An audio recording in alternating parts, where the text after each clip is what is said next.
to the Nobel Peace Prize winner for this year.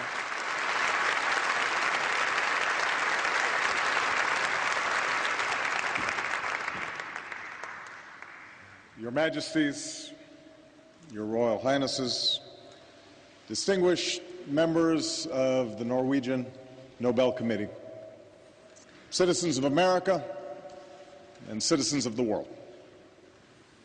I receive this honor with deep gratitude and great humility.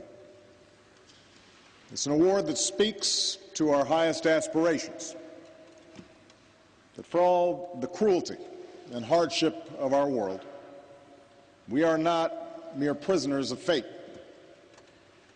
Our actions matter and can bend history in the direction of justice. And yet I would be remiss if I did not acknowledge the considerable controversy that your generous decision has generated.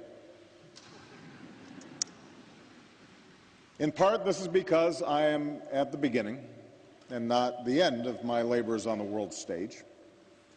Compared to some of the giants of history who have received this prize, Schweitzer and King, Marshall, and Mandela, my accomplishments are slight.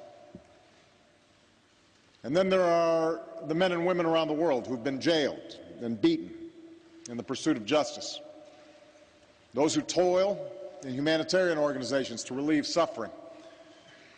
The unrecognized millions whose quiet acts of courage and compassion inspire even the most hardened cynics.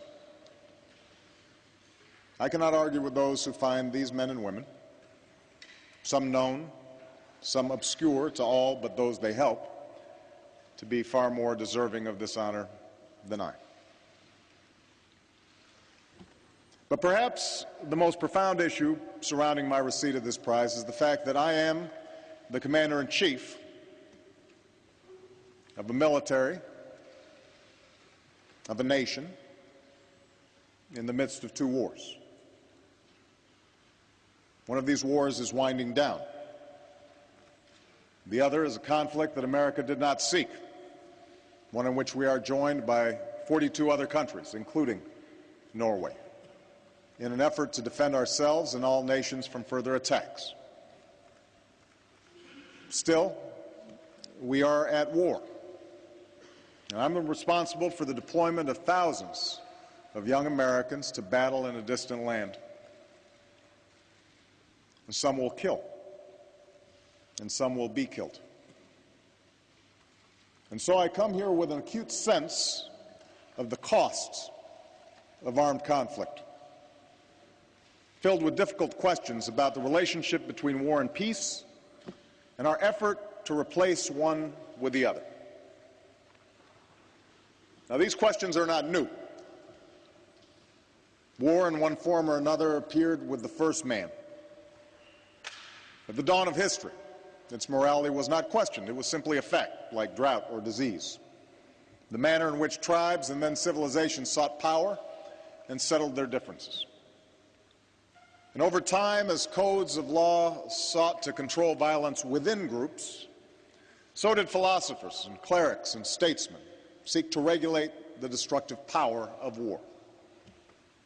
The concept of a just war emerged, suggesting that war is justified only when certain conditions were met. If it is waged as a last resort or in self-defense, if the force used is proportional, and if, whenever possible, civilians are spared from violence. Of course, we know that for most of history, this concept of just war was rarely observed. The capacity of human beings to think up new ways to kill one another proved inexhaustible, as did our capacity to exempt from mercy those who look different or pray to a different God. Wars between armies gave way to wars between nations, total wars, in which the distinction between combatant and civilian became blurred. In the span of 30 years, such carnage would twice engulf this continent. And while it's hard to conceive of a cause more just than the defeat of the Third Reich and the Axis powers, World War II was a conflict in which the total number of civilians who died exceeded the number of soldiers who perished. In the wake of such destruction, and with the advent of the nuclear age, it became clear to victor and vanquished alike that the world needed institutions to prevent another world war. And so, a quarter century after the United States Senate rejected the League of Nations, an idea for which Woodrow Wilson received this prize, America led the world in constructing an architecture to keep the peace, a Marshall Plan and a United Nations, mechanisms to govern the waging of war, treaties to protect human rights, prevent genocide, restrict the most dangerous weapons. In many ways, these efforts succeeded. Yes, terrible wars have been fought and atrocities committed, but there has been no Third World War. The Cold War ended with jubilant crowds dismantling a wall. Commerce has stitched much of the world together. Billions have been lifted from poverty. The ideals of liberty and self-determination, equality and the rule of law have haltingly advanced. We are the heirs of the fortitude and foresight of generations past. And it is a legacy for which my own country is rightfully proud. And yet, a decade into a new century, this old architecture is buckling under the weight of new threats. The world may no longer shudder at the prospect of war between two nuclear superpowers, but proliferation may increase the risk of catastrophe. Terrorism has long been a tactic, but modern technology allows a few small men with outsized rage to murder innocents on a horrific scale. Moreover, wars between nations have increasingly given way to wars within nations. The resurgence of ethnic or sectarian conflicts, the growth of secessionist movements, insurgencies, and failed states. All these things have increasingly trapped civilians in unending chaos. In today's wars, many more civilians are killed than soldiers. The seeds of future conflict are sown. Economies are wrecked, civil societies torn asunder, refugees amassed, children scarred. I do not bring with me today a definitive solution to the problems of war.